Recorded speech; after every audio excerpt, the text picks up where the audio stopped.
আসসালামু আলাইকুম। আমরা এখন দেখব 34তম বিসিএস লিখিত পরীক্ষার গণিত অংশের প্রশ্ন সমাধান। আমাদের চ্যানেলটির সাথেই থাকুন। আমরা প্রতি পরীক্ষার পর চেষ্টা করি সেই পরীক্ষার প্রশ্নের গণিত অংশের সমাধান ভিডিও আকারে আপলোড করার জন্য। অঙ্ক শুরু হবে একের ক নাম্বার অঙ্ক দিয়ে। একের ক নাম্বার অঙ্কে বলা ছিল 2.8 এর 2.27, 2 এর উপর পৌনঃপুনিক, 7 এর উপর পৌনঃপুনিক ডিভাইডেড বাই 1.36 যোগ 4.4 বিয়োগ 2.83 ডিভাইডেড বাই 1.3 যোগ 2.629 এর 8.2 কত? সরল করুন। তো এখানে কতগুলো পৌনঃপুনিক আছে, সেই পৌনঃপুনিকগুলোকে আমরা আগে দশমিক ভগ্নাংশে প্রকাশ করে নিব, তারপরে আমরা অঙ্কটা আগাবো। তো এখানে আছে হচ্ছে 2.8, তাহলে লেখা যাবে হচ্ছে 28/10। তারপরে আছে হচ্ছে এর 2.27, 2 এর উপর পৌনঃপুনিক, 7 এর উপর পৌনঃপুনিক, তাহলে দুইটা পৌনঃপুনিকের জন্য নিচে হবে হচ্ছে 99, উপরে আসবে হচ্ছে 227, বিয়োগ আসবে হচ্ছে এই 2। আর নিচেরটুকু হিসাব করলে আসবে হচ্ছে 3 এর উপর পৌনঃপুনিক, 6 এর উপর পৌনঃপুনিক, সেজন্য আসবে হচ্ছে 99 নিচে। এখানে আসবে হচ্ছে 136, বিয়োগ আসবে হচ্ছে এই 1 বাকি থাকে, তাহলে বিয়োগ আসবে হচ্ছে 1। তারপরে চলে আসে হচ্ছে যোগ 4.4 পৌনঃপুনিক, এর জন্য আসবে নিচে 9, উপরে আসবে হচ্ছে 44 মাইনাস 4 বিয়োগ এখানে আছে হচ্ছে পৌনঃপুনিক একটা, তারপরে দশমিকের পরে হচ্ছে 1 ঘর, তাহলে 9 শূন্য আসবে নিচে, উপরে আসবে হচ্ছে 283, বিয়োগ আসবে হচ্ছে এখানে 28। 1.3 পৌনঃপুনিক, এটাকে আমরা লিখতে পারবো হচ্ছে নিচে 9, উপরে আসবে হচ্ছে 13 বিয়োগ 1 যোগ এখানে আসবে হচ্ছে 9 এর পরে হচ্ছে 2 ঘর আছে এখানে, তাহলে 2টা শূন্য, পৌনঃপুনিকের জন্য এটা 9, এইটা আসবে হচ্ছে 2629, বিয়োগ আসবে হচ্ছে 262। তারপরে আসবে হচ্ছে এর 8.2 আমরা লিখে ফেলি। এবার আমরা ক্যালকুলেশনগুলো একটু শর্ট করে নিয়ে আসবো। এটা কাটাকাটি করলে আসবে হচ্ছে 14/5 এর, এইটা আসবে 225/99, নিচে আসবে হচ্ছে 135/99 যোগ এটা করলে আসবে হচ্ছে 40/9 বিয়োগ এটা আসবে হচ্ছে 255/90, এটা করলে আসবে হচ্ছে 9/12 যোগ আসবে হচ্ছে এখানে 900, উপরে আসবে হচ্ছে 2367 এর 8.2। তারপর লাইন করে ফেললে আমরা পাবো হচ্ছে 14/5 এর 22/5 ইন্টু 99, নিচেরটা উপরে নিয়ে লেখা যায় হচ্ছে উল্টে যাবে 99/135। এটা হচ্ছে ফার্স্টের পার্টটুকু গেল, প্লাস দ্বিতীয় পার্ট যদি আমরা করি তাহলে এখানে আসবে হচ্ছে 90, এটাকে লেখা যাবে হচ্ছে 400 বিয়োগ 255, আর নিচে এখানে আসবে হচ্ছে 900, 900-র ক্ষেত্রে এখানে আসবে হচ্ছে লসাগু করলে 1200, যোগ আসবে হচ্ছে 2367 এর 8.2, অর্থাৎ লসাগু করে ক্যালকুলেশন করা হলো। তারপরে আসবে হচ্ছে এখানে 14.5, এটা যদি কাটাকাটি করি তাহলে আসবে হচ্ছে 14 যোগ এটার ক্ষেত্রে যদি আমরা করি তাহলে উপরে আসবে হচ্ছে 145, নিচে 90, এখানে আসবে হচ্ছে 3567, নিচে আসবে হচ্ছে 900 এর 8.2। এটা করলে আসবে হচ্ছে 14/3 যোগ এটা কাটাকাটি করলে আসবে হচ্ছে 50/125, এটার ক্ষেত্রে আমরা ইন্টু লিখতে পারবো হচ্ছে 82/10। তাহলে এটা ক্যালকুলেশন করলে আসবে হচ্ছে 14/3 যোগ আসবে হচ্ছে 10/3, এটা করলে পাওয়া যাবে হচ্ছে 3, তাহলে এটা আসবে হচ্ছে 14 প্লাস 10 ইকুয়ালস আসবে হচ্ছে 24/3 সমান সমান আসবে হচ্ছে 8, অর্থাৎ 8 হবে হচ্ছে নির্ণেয় মান, সরল মান, এটি হবে এই প্রশ্নের উত্তর। তারপর প্রশ্ন নম্বর 1 এর খ। 1 এর খতে বলা আছে দুইটি সংখ্যার লসাগু ও গসাগু যথাক্রমে 4641 এবং 21 একটি সংখ্যা 200 এবং 300 এর মধ্যে অবস্থিত হলে অপর সংখ্যাটি কত? তো আমাদের এখানে দেওয়া আছে হচ্ছে লসাগু ইকুয়ালস হচ্ছে 4641 আর গসাগু ইকুয়ালস হচ্ছে 21। আমরা ধরি সংখ্যা দুইটি, যেহেতু আমাদের গসাগু হচ্ছে 21 তাহলে গসাগু কমন থাকবে 21x আর 21y। আমরা ধরি হচ্ছে সংখ্যা দুইটি এইটা, তাহলে তাদের লসাগু যদি আমরা হিসাব করি, লসাগু আসবে হচ্ছে 21x এবং 21y এর লসাগু আসবে হচ্ছে 21xy। তো প্রশ্ন মতে যেটা বলা আছে এখানে,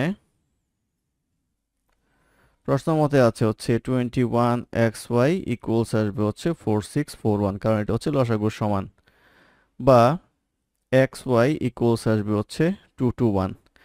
এখন তারা যেহেতু সহমৌলিক সেক্ষেত্রে অবশ্যই দুইটা মৌলিক সংখ্যা হবে। মৌলিক সংখ্যা হলে আমরা যদি xy ইকুয়ালস লিখতে পারবো হচ্ছে 17 ইন্টু 13, অর্থাৎ x এর মান 17, y এর মান 13, অথবা y এর মান 17, x এর মান 13।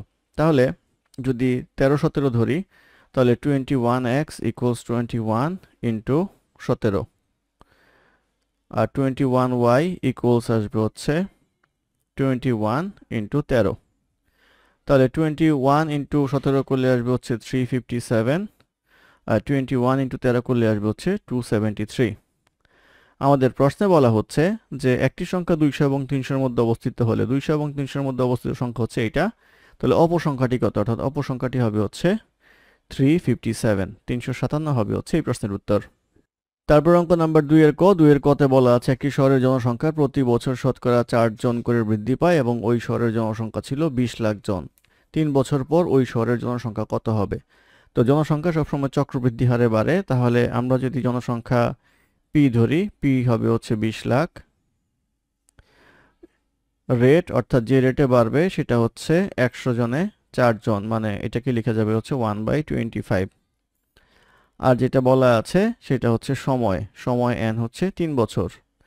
তাহলে জনসংখ্যার বৃদ্ধি পেয়ে কত দাঁড়াবে সেটা আমরা এখানে বের করব। তাহলে p into 1 plus r whole to the power n, এটা হচ্ছে সূত্র। তাহলে p এর মান হচ্ছে এখানে 20 লাখ, 1 প্লাস r হচ্ছে এখানে 1/25, আর n এর মান হচ্ছে কিউব। তাহলে আসবে হচ্ছে 20 লাখ, আসবে হচ্ছে 25/26 হোল কিউব। এটা করলে 20 লাখ ইন্টু আসবে হচ্ছে 26/25 ইন্টু 26/25 ইন্টু 26/25। তাহলে এটা করলে আসবে হচ্ছে 128 ইন্টু 26 ইন্টু 26 ইন্টু 26 ইকুয়ালস আসবে হচ্ছে 22,49,728 জন। প্রশ্ন করা হয়েছে 3 বছর পর ওই শহরে জনসংখ্যা কত হবে? তাহলে জনসংখ্যা হবে হচ্ছে 22,49,728 জন। এটি হবে এই প্রশ্নের উত্তর। তারপরে প্রশ্ন নাম্বার 2 এর খ। 2 এর খতে বলা আছে একই হার সুদে 300 টাকার 4 বছরের সুদ এবং 500 টাকার 5 বছরের সুদ একত্রে 148 টাকা হলে শতকরা বার্ষিক সুদের হার কত? তাহলে দুইটা সুদ মিলায়া আমাদের আসবে হচ্ছে 148 টাকা। তো আমরা মনে করি সুদের হার ইকুয়ালস এক্স। তো এক্স যদি হয় আমাদের ইন্টারেস্টের সূত্র হচ্ছে NPR, আর হচ্ছে রেট অফ ইন্টারেস্ট, পি হচ্ছে মূল টাকাটা। তাহলে আমাদের 1 বছরের ক্ষেত্রে প্রথমে আসবে হচ্ছে আমাদের 300 টাকার কয় বছরের সুদ? 4 বছরের সুদ, ইন্টু সুদের হার কত? হার হচ্ছে আমাদের x%, x/100, যোগ তারপরে হচ্ছে 500 টাকার হিসাব, 500 ইন্টু 5 বছর ইন্টু x/100। এই সবটা মিলায়া আমাদের আসবে হচ্ছে 148 টাকা, বা এটা কাটাকাটি করলে আসবে হচ্ছে 12x প্লাস 25x ইকুয়ালস 148, বা 37x ইকুয়ালস 148, বা x ইকুয়ালস আসবে হচ্ছে 4, অর্থাৎ সুদের হার হবে হচ্ছে 4%। এটি এই প্রশ্নের উত্তর। তারপরে প্রশ্ন নাম্বার 3 এর ক। 3 এর কতে বলা আছে একটি স্টিল মিলে মাসিক 180 টন রড উৎপাদন করে। প্রতি টন রডের কাঁচামাল বাবদ খরিদ মূল্য 12,000 টাকা। ওই মিলের মাসিক আনুষঙ্গিক খরচ 90,000 টাকা। প্রতি টন উৎপাদিত রড কত দামে বিক্রয় করলে শতকরা 10 টাকা লাভ থাকবে? তাহলে আগে আমরা বের করব হচ্ছে রডের উৎপাদন মূল্য। তাহলে আমরা যেটা পাবো সেটা হচ্ছে 1 টন রডের উৎপাদন মূল্য। 1 টন রডের উৎপাদন মূল্য কত আসবে? 1 টনের কাঁচামাল হচ্ছে আমার 12,000 টাকা, যোগ এই যে 90,000 টাকা যে তার আনুষঙ্গিক খরচ, এই 90,000 টাকা হচ্ছে 180 টনের জন্য, তাহলে প্রতি টনের হিসাব এইটা আসবে। এটা করলে পাওয়া যাবে হচ্ছে 12,000, যোগ আসবে হচ্ছে প্রতি টনে 500 টাকা আনুষঙ্গিক খরচ, সব মিলিয়ে হয় হচ্ছে 12,500 টাকা হচ্ছে উৎপাদন মূল্য। তাহলে 10% লাভে বিক্রয় করলে লাভে বিক্রয় মূল্য আসবে হচ্ছে 12,500 ইন্টু 110 ডিভাইডেড বাই 100। এটা করলে আসবে হচ্ছে 13,750 টাকা। 13,750 টাকা হবে হচ্ছে 10% লাভে রডের বিক্রয় মূল্য। এটি হবে এই প্রশ্নের উত্তর। তারপর প্রশ্ন নাম্বার 3 খ। 3 খতে বলা আছে একটি বর্গক্ষেত্রের ক্ষেত্রফল একটি আয়তক্ষেত্রের ক্ষেত্রফল অপেক্ষা 24.5 বর্গমিটার বেশি। উভয় ক্ষেত্রে প্রতিটি কর্ণের দৈর্ঘ্য যদি 13 মিটার হয় তাহলে আয়তক্ষেত্রের দৈর্ঘ্য ও প্রস্থ নির্ণয় করুন। তাহলে দুইটা জিনিস, একটা হচ্ছে আয়তক্ষেত্র আর একটা হচ্ছে বর্গক্ষেত্র। এখানে বলা আছে একটি বর্গক্ষেত্রের ক্ষেত্রফল একটি আয়তক্ষেত্রের ক্ষেত্রফল অপেক্ষা 24.5 বর্গমিটার বেশি, অর্থাৎ বর্গক্ষেত্রের ক্ষেত্রফলটা বেশি। উভয় ক্ষেত্রে প্রতিটি কর্ণের দৈর্ঘ্য 13 মিটার হয়। তাহলে বর্গক্ষেত্রের বাহু আমরা ধরে নিব হচ্ছে x, তাহলে কর্ণ ইকুয়ালস আসবে হচ্ছে √2x। তাহলে আমরা বলতে পারবো হচ্ছে √2x ইকুয়ালস হচ্ছে 13, বা x ইকুয়ালস আসবে হচ্ছে 13/√2। আর বর্গক্ষেত্রের ক্ষেত্রফল হচ্ছে x স্কয়ার, তাহলে x স্কয়ার করলে আসবে হচ্ছে 169/2 ইকুয়ালস আসবে হচ্ছে 84.5। 84.5 আসবে হচ্ছে আমাদের মিটার স্কয়ার, অর্থাৎ বর্গক্ষেত্রের ক্ষেত্রফল হচ্ছে 84.5 মিটার স্কয়ার। এবার আসে আয়তক্ষেত্রের ক্ষেত্রফল। এখানে বলা হচ্ছে বর্গক্ষেত্রের ক্ষেত্রফল আয়তক্ষেত্রের চেয়ে 24.5 বেশি, তাহলে আয়তক্ষেত্রের ক্ষেত্রফল যেটা আসবে, আয়তক্ষেত্রের ক্ষেত্রফল ইকুয়ালস আসবে হচ্ছে 84.5 থেকে আমাদের 24.5 বাদ যাবে, ইকুয়ালস আসবে হচ্ছে 60 মিটার স্কয়ার। এটা আসবে হচ্ছে আয়তক্ষেত্রের ক্ষেত্রফল। আর বলা হচ্ছে কর্ণ, দুইটার ক্ষেত্রে কর্ণ সেম। তো আয়তক্ষেত্রের একটা বাহু যদি এ ধরি, একটা বাহু যদি বি ধরি, তাহলে কর্ণ আসবে হচ্ছে a square plus B square whole root, এটা ইকুয়ালস আসবে হচ্ছে 13। আর ক্ষেত্রফল এ বি ইকুয়ালস আসবে হচ্ছে 60। এখন এই একটা ইকুয়েশন, এই একটা ইকুয়েশন, দুইটা ইকুয়েশন সমাধান করলে আমাদের আসবে উত্তর। তো এই দ্বিতীয় ইকুয়েশন থেকে আমরা পাবো হচ্ছে a square plus B square equals আসবে হচ্ছে 169। এখন যেহেতু ab ইকুয়াল 60, আমরা এখানে ক্যালকুলেশন করে সেটা করতে পারবো হচ্ছে a স্কয়ার প্লাস এখানে b কে লেখা যাবে হচ্ছে 60/a হোল স্কয়ার ইকুয়ালস আসবে হচ্ছে 169। তো এইভাবে করতে করতে ক্যালকুলেশনটা একটু করে নেবেন, আমি শর্টকাট করার চেষ্টা করছি। এখানে আসবে হচ্ছে a to the power 4 minus 169 a square plus 3600 equal 0, বা মিডল টার্ম করলে আসবে হচ্ছে a to the power 4 minus 144 a square minus 25 a square plus 3600, বা এটা ক্যালকুলেশন করলে আসবে হচ্ছে x square minus 25 x square minus 144 equal 0। অতএব আমরা লিখতে পারবো x square equals 25, x equals আসবে হচ্ছে 5, আবার x square equals 144, x equals আসবে হচ্ছে 12। তো এই আসলো। যদি x ইকুয়ালস 5 হয় তাহলে y ইকুয়ালস আসবে হচ্ছে 60/5 ইকুয়ালস আসবে হচ্ছে আমাদের 12। আবার x যদি 12 হয় এটা আসবে হচ্ছে 5, অর্থাৎ 5 এবং 12ই হবে হচ্ছে দৈর্ঘ্য এবং প্রস্থ। তাহলে দৈর্ঘ্য হবে হচ্ছে 12 আর প্রস্থ হবে হচ্ছে 5 মিটার। এটি হবে এই প্রশ্নের উত্তর। তারপর প্রশ্ন নাম্বার 4। নাম্বার 4-এ বলা আছে একটি কাজ ক 20 দিনে, খ 30 দিনে এবং গ 60 দিনে করতে পারে। প্রথম দিন হতে প্রতি তৃতীয় দিনে খ এবং প্রতি চতুর্থ দিনে গ ককে সাহায্য করে, ওই কাজটি কত দিনে সম্পন্ন হবে। তো আমরা যদি দিনগুলা দেখি সেটা হচ্ছে প্রথম দিন, দ্বিতীয় দিন, তৃতীয় দিন, চতুর্থ দিন, পঞ্চম দিন, ষষ্ঠ দিন, সপ্তম দিন, অষ্টম দিন, নবম, দশম, 11তম দিন এবং 12তম দিন। তো এখানে তিনজন কাজ করে হচ্ছে ক কাজ করতে পারে হচ্ছে 20 দিনে, খ কাজ করতে পারে হচ্ছে 30 দিনে, গ কাজ করতে পারে হচ্ছে 60 দিনে। তাহলে ক একদিনে করতে পারবে কতটুকু? 1/20, খ করতে পারবে 1/30, গ করতে পারবে হচ্ছে 1/60। তো এখানে ক এর ব্যাপারে যেটা বলা আছে, ক প্রতিদিনই কাজ করে।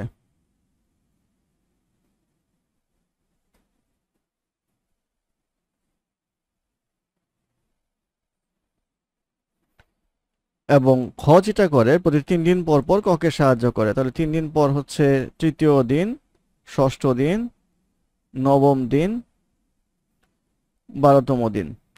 আর গ করে হচ্ছে চতুর্থ দিন। তাহলে 4 নাম্বার দিন, 8 নাম্বার দিন, 12 নাম্বার দিন। অর্থাৎ এই 12 নাম্বার দিনে ক, খ, গ তিনজনই কাজ করে। অর্থাৎ এই 12 দিন পর পর সেই সিকোয়েন্সটা আবার রিপিট হয়। তো এই ক্ষেত্রে আমরা প্রথম 12 দিনের একটা হিসাব করব, তারপরে একদিন একদিন করে হিসাব করব। তো প্রথম 12 দিনে ক কতটুকু করে? প্রথম 12 দিনে ক করবে হচ্ছে, একদিনে করে হচ্ছে 20/1 ইন্টু আসবে হচ্ছে 12, প্লাস খ করে হচ্ছে 30 ভাগের 1 ভাগ একদিনে, তাহলে সে কাজ করে হচ্ছে এখানে 4 দিন। আর গ করে হচ্ছে 60 ভাগের 1 ভাগ একদিনে, সে করে হচ্ছে 3 দিন।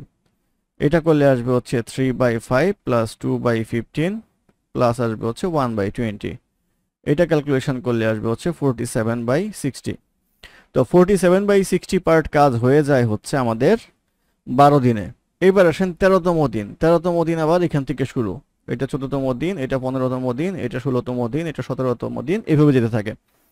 তাহলে এখন আমরা দেখব হচ্ছে টোটাল কাজ যদি 60 হয়, তার মধ্যে 47 কমপ্লিটেড।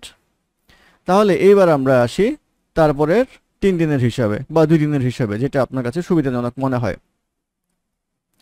তো আমরা চলে আসি এই 3 দিনের হিসাবে, অর্থাৎ 13, 14, 15তম দিনে। এই 3 দিনের হিসাবে, এই 3 দিনের যদি হিসাব করি, আমরা আসবে হচ্ছে এটা হচ্ছে প্রথম 12 দিন, আর তারপরে হচ্ছে 3 দিনের হিসাব। 3 দিনে 20/1, ক করে হচ্ছে 3, প্লাস খ করে হচ্ছে 30/1। তো এটা করলে আসবে হচ্ছে 3/20 প্লাস 1/30 ইকুয়ালস আসবে হচ্ছে 60/11।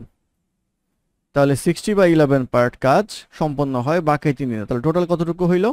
47/60 প্লাস হচ্ছে 11/60 ইকুয়ালস আসবে হচ্ছে 58/60 পার্ট কাজ হলো। তাহলে বাকি থাকবে কতটুকু? রিমেইনিং হচ্ছে 1 মাইনাস 58/60 ইকুয়ালস থাকবে হচ্ছে 2/60। এই পার্ট কাজ বাকি থাকবে। এখন এই কাজটা কে করবে? এই কাজটা করবে হচ্ছে 16তম দিনে। কে করবে? ক আর গ মিলে করবে, কারণ 16তম দিনে ক আর গ এর পার্ট। তাহলে 16তম দিনে ক আর গ মিলে কতটুকু করে? ক করে হচ্ছে 1/20, গ করে হচ্ছে 1/60। দুজনে মিলে করলে আসবে হচ্ছে 60, এইটা আসবে হচ্ছে 3 প্লাস 1 ইকুয়ালস আসবে হচ্ছে 4/60 পার্ট কাজ করে হচ্ছে সারাদিন মিলায়া। কে? ক আর গ। অতএব 16তম দিনের কতটুকু সময় লাগবে সেটা আমরা দেখব। করতে পারে হচ্ছে 4/60, আর কাজ আছে হচ্ছে 2/60। তাহলে সময় লাগবে হচ্ছে 1/2 ডেজ, হাফ দিন। তাহলে টোটাল কত দিন লাগতেছে? 12 দিন, আর 3 দিন হচ্ছে 15 দিন। অতএব মোট প্রয়োজনীয় সময়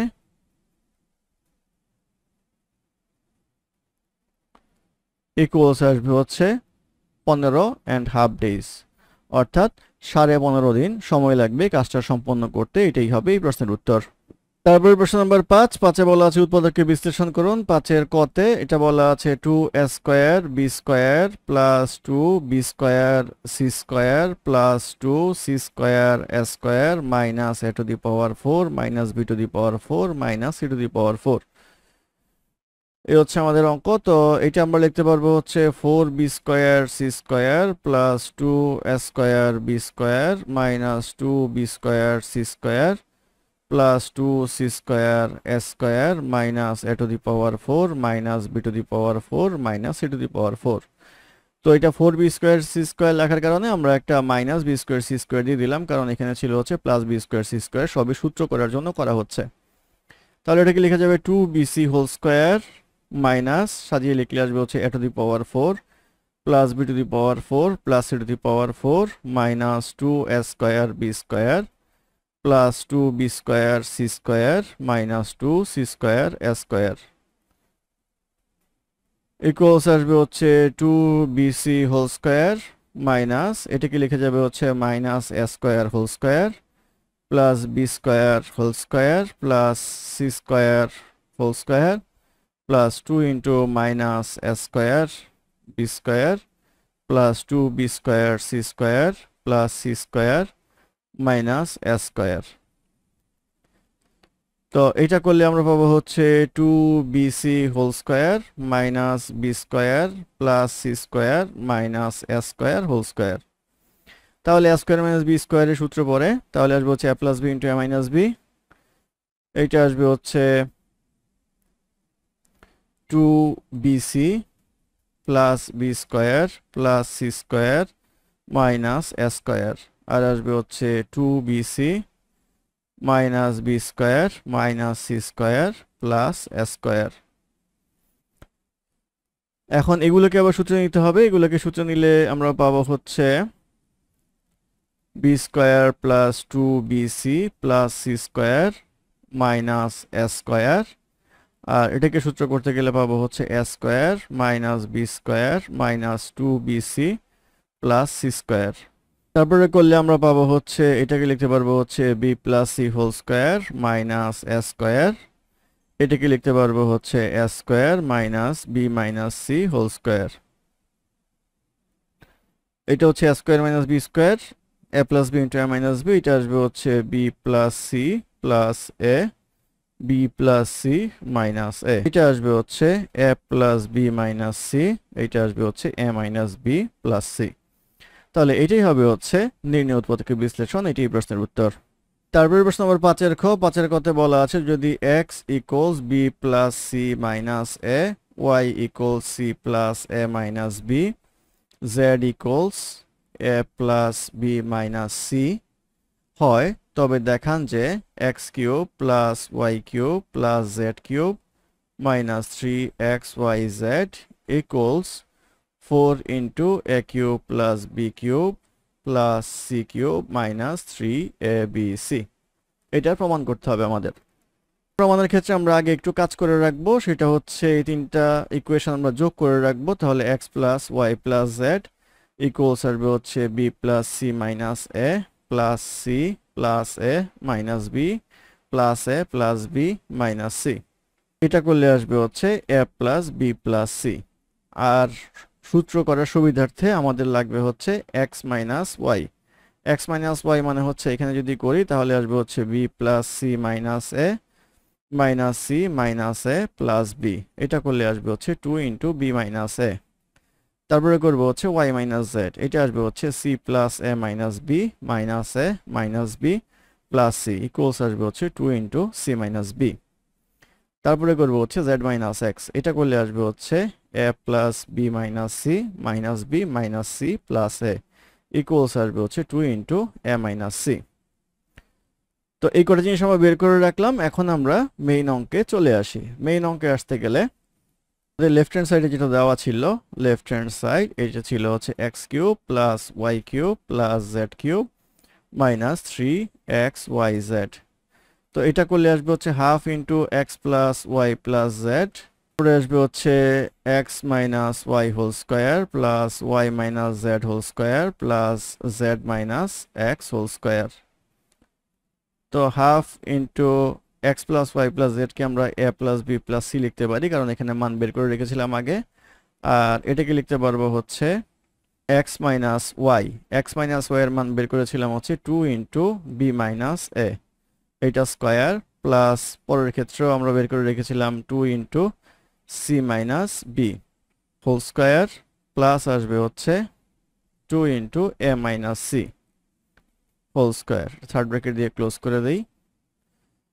ইকুয়ালস আসবে হচ্ছে 1/2 a plus B plus C. এখানে আমরা করলে সবগুলোতে একটা 4 আসবে, তাহলে 4 ইন্টু লিখা যাবে হচ্ছে b minus a plus c minus b square, b minus a whole square plus a minus c square. এখানে করলে 4টা যদি আমরা সামনে নিয়ে আসি, 4 into half a plus B plus c, এটাকে লিখে যাবে হচ্ছে b minus a whole square plus c minus b whole square plus a minus c whole square. তো এইটুকু আবার সূত্রে যায়, এইটুকু সূত্র করলে আসবে হচ্ছে a cube plus b cube plus c cube minus 3abc equals আমাদের রাইট হ্যান্ড সাইড, অতএব left hand side equals right hand side প্রমাণিত। তারপর প্রশ্ন নাম্বার 6-এর ক। 6-এর কতে বলা আছে 2 অঙ্ক বিশিষ্ট একটি সংখ্যাকে অঙ্কদ্বয়ের গুণফল দ্বারা ভাগ করলে ভাগফল 3 হয়, ওই সংখ্যাটির সাথে 18 যোগ করলে অঙ্কদ্বয়ের স্থান বিনিময় করে সংখ্যাটি নির্ণয় করুন। তো 2 অঙ্ক বিশিষ্ট সংখ্যা যদি আমরা কল্পনা করি, তাহলে এমন একটা সংখ্যা কল্পনা করি যে yx, তাহলে সংখ্যাটি কি দাঁড়াবে? সংখ্যাটি হবে হচ্ছে tan y প্লাস x। তো প্রশ্ন মতে যেটা বলা হচ্ছে tan y প্লাস x, এটাকে যদি আমরা অঙ্কদ্বয়ের গুণফল দ্বারা ভাগ করি তাহলে উত্তর আসে হচ্ছে 3, বা এটা করলে আসবে হচ্ছে tan y plus x equals আসবে হচ্ছে 3xy। এটা একটা ইকুয়েশন। দ্বিতীয় শর্তে বলা আছে যে tan y প্লাস x এর সাথে যদি আমরা 18 যোগ করি তাহলে অঙ্কদ্বয় স্থান বিনিময় করে, অর্থাৎ tan x প্লাস y স্থান বিনিময় হয়, বা এটা ক্যালকুলেশন করলে আসবে হচ্ছে 9y মাইনাস 9x ইকুয়ালস আসবে হচ্ছে মাইনাস 18, বা y মাইনাস x ইকুয়ালস আসবে হচ্ছে মাইনাস 2, বা x ইকুয়ালস আসবে হচ্ছে y প্লাস 2। এখন এই y প্লাস 2 এর ইকুয়ালস x, এই x এর মানটা এখানে আমরা বসাবো। তাহলে এখান থেকে পাওয়া যাবে হচ্ছে tan y plus y plus 2 equals পাওয়া যাবে হচ্ছে 3 into y into y plus 2। এটা ক্যালকুলেশন করলে এক সময় পাওয়া যাবে হচ্ছে 3y স্কোয়ার। এখান থেকে করলে আমরা 3y square minus 6y plus y minus 2 equal 0 লিখতে পারবো, বা এখানে যদি আমরা 3y কমন নেই তাহলে আসবে হচ্ছে y মাইনাস 2 প্লাস 1 কমন নিলে আসবে হচ্ছে y মাইনাস 2 ইকুয়াল 0। তাহলে আমরা যেটা করতে পারি সেটা করতে পারবো হচ্ছে y মাইনাস 2 কমন নিলে আসবে হচ্ছে 3y প্লাস 1 ইকুয়াল 0। তাহলে y মাইনাস 2 ইকুয়াল 0, তাহলে y ইকুয়ালস 2, আর 3y প্লাস 1 ইকুয়াল 0, তাহলে y ইকুয়ালস আসবে হচ্ছে মাইনাস 1/3। তো ভগ্নাংশ এখানে হতে পারে না, সেক্ষেত্রে y ইকুয়ালস 2, তাহলে x ইকুয়ালস আসবে হচ্ছে y প্লাস 2 ইকুয়ালস আসবে হচ্ছে 2 প্লাস 2 ইকুয়ালস আসবে হচ্ছে 4। প্রশ্ন করা হয়েছে সংখ্যাটি নির্ণয় করুন। সংখ্যাটি হবে হচ্ছে tan y প্লাস x, তাহলে tan ইন্টু y হচ্ছে 2 প্লাস x হচ্ছে 4 ইকুয়ালস আসবে হচ্ছে 24, অর্থাৎ সংখ্যাটি হবে হচ্ছে 24 বা 24, এটি হবে এই প্রশ্নের উত্তর। তারপরে প্রশ্ন নাম্বার 6-এর খ। 6-এর খতে বলা আছে সমাধান করুন x square plus y square equals 13/6 into xy plus 12, আর এটা আসবে হচ্ছে 2x মাইনাস 3y ইকুয়ালস আসবে হচ্ছে 12। তো এখান থেকে যদি আমরা ক্যালকুলেশন করি, এখানে লিখতে পারবো হচ্ছে 6x square plus 6y square equals 13 into xy plus 12, এটা আমরা লিখতে পারি। আর এখান থেকে আমরা যেটা করতে পারবো, এখান থেকে লিখতে পারবো x equals 3y plus 12 divided by 2। তো এখন আমরা এই সমীকরণে এই মানটা বসাবো। এই সমীকরণে এই মানটা বসালে আমাদের আসবে হচ্ছে 6 into 3y plus 12 divided by 2 whole square plus 6y square equals 13 into 3y plus 12 by 2 into y plus আসবে হচ্ছে 12। এটা ক্যালকুলেশন করতে করতে এক সময় আসবে হচ্ছে এমন যে 3 into 3y plus 12 whole square divided by 2 plus 6y square plus 13 equals 13 into 3y square plus 12y plus 24 by 2। এটা ক্যালকুলেশন করতে করতে এক সময় আসবে হচ্ছে 3 into 9y square plus 72y plus 144 plus 12y square equals 39y square plus 156y plus 312। এটা calculation করে আমরা পাবো হচ্ছে 60y ইকুয়ালস মাইনাস 120, বা y ইকুয়ালস আসবে হচ্ছে -2। y ইকুয়াল যদি -2 হয় তাহলে x আসবে হচ্ছে 3y প্লাস 12/2, যেটা আগে বের করে রেখেছিলাম। তাহলে আসবে হচ্ছে 3 ইন্টু -2 প্লাস 12 ডিভাইডেড বাই আসবে হচ্ছে 2। এটা ক্যালকুলেশন করলে আসবে হচ্ছে 3। তাহলে x আসবে হচ্ছে 3, y আসবে হচ্ছে -2। এটি হবে হচ্ছে নির্ণয় সমাধান, এটি প্রশ্নের উত্তর। প্রশ্ন নাম্বার 7 ক। 7 কতে বলা আছে 2p square minus 15p minus 27 রাশিটিকে দুইটি রাশির বর্গের অন্তরূপে প্রকাশ করুন। তাহলে এটা এবি আকারে প্রকাশ করতে হবে, তারপরে সূত্র বসালেই চলবে। তো এটাকে যদি এবি আকারে প্রকাশ করতে হয় মিডল টার্ম করতে হবে। মিডল টার্ম করলে আসবে হচ্ছে 2p square minus 18p plus 3p minus 27। এটা করলে 2p কমন নিলে আসবে হচ্ছে p মাইনাস 9 প্লাস 3 কমন নিলে আসবে হচ্ছে p মাইনাস 9 ইকুয়ালস আসবে হচ্ছে p মাইনাস 9 2p প্লাস 3। এখন আমরা ধরে নেই a ইকুয়ালস হচ্ছে p মাইনাস 9, b ইকুয়ালস ধরে নেই হচ্ছে 2p প্লাস 3। তাহলে a b সূত্র অনুযায়ী আমরা জানি a plus b by 2 whole square minus a minus b by 2 whole square.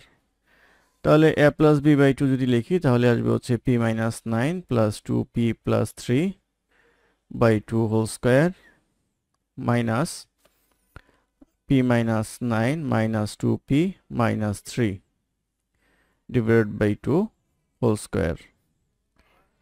তাহলে এটা ক্যালকুলেশন করলে আমরা পাবো হচ্ছে 3p minus 6 by 2 whole square minus p plus 12 by 2 whole square. তাহলে এটাই পূর্ণবর্গের অন্তর রূপে প্রকাশ করা হলো। এটি প্রশ্নের উত্তর।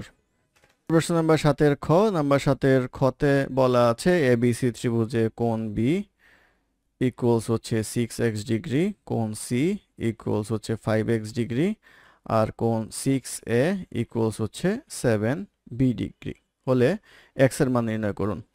তো এখানে 6a ইকুয়াল 7b, 7b মানে হচ্ছে 7 ইন্টু 6x, বা কোণ A ইকুয়ালস আসবে হচ্ছে 6 কাটলে 7x। আমাদের বের করতে বলা হচ্ছে যে x এর মান নির্ণয় করুন। তাহলে ত্রিভুজে তিন কোণের সমষ্টি হচ্ছে 180 ডিগ্রি। তাহলে 6x plus 5x plus 7x equals আসবে হচ্ছে 180 ডিগ্রি, বা 18x ইকুয়ালস আসবে হচ্ছে 180 ডিগ্রি, বা x ইকুয়ালস আসবে হচ্ছে 10 ডিগ্রি। এই x ইকুয়ালস 10 ডিগ্রি এটি হবে নির্ণয় মান, এটি প্রশ্নের উত্তর। প্রশ্ন নাম্বার 9 ক। 9 কতে বলা আছে 18 মিটার উচ্চ একটি খুঁটি এমনভাবে ভেঙে গেল যে ভাঙা অংশটি বিচ্ছিন্ন না হয়ে ভূমির সাথে 30 ডিগ্রি কোণ করে স্পর্শ করলো। খুঁটিটি মাটি হতে কত উঁচুতে ভেঙেছিল? তো ধরে নেই এই হচ্ছে একটা খুঁটি, এইখানে সে 30 ডিগ্রি কোণ উৎপন্ন করে ভেঙে গিয়ে। তো আমরা ধরে নেই খুঁটিটির টোটাল উচ্চতা যেটা দেওয়া আছে এটা হচ্ছে 18, আর এটুক ধরে নেই হচ্ছে x। তাহলে ভাঙা অংশ এইটা এখানে এসে পড়লো, নিচে পড়লো, তাহলে এটা আসবে হচ্ছে 18 মাইনাস x হিসাব করলে। টোটালটা হচ্ছে 18, এইটুক হচ্ছে x, এইটুক হচ্ছে 18 মাইনাস x।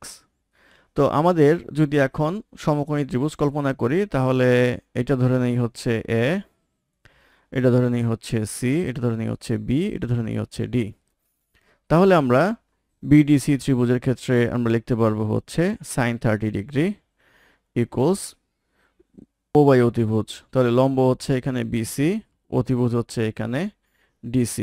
তাহলে এটা কি লেখা যাবে হচ্ছে আমাদের x বাই 18 মাইনাস x, বা sin 30 ইকুয়ালস হাফ, আমরা জানি x বাই 18 মাইনাস x, বা 2x ইকুয়ালস আসবে হচ্ছে 18 মাইনাস x, বা x ইকুয়ালস আসবে হচ্ছে 18 বাই 3 ইকুয়ালস আসবে হচ্ছে 6 মিটার, অর্থাৎ 6 মিটার উঁচুতে খুঁটিটি ভেঙেছিল। এটাই হবে এই প্রশ্নের উত্তর। ধন্যবাদ আমাদের সাথে থাকার জন্য। আমাদের চ্যানেলটি ভালো লাগলে অবশ্যই সাবস্ক্রাইব করবেন, লাইক, কমেন্ট এবং শেয়ার করবেন। অঙ্কে কোনো সমস্যা থাকলে আমাদের কমেন্টে জানাবেন, আমরা চেষ্টা করব কমেন্টের রিপ্লাই দেওয়ার জন্য। ধন্যবাদ।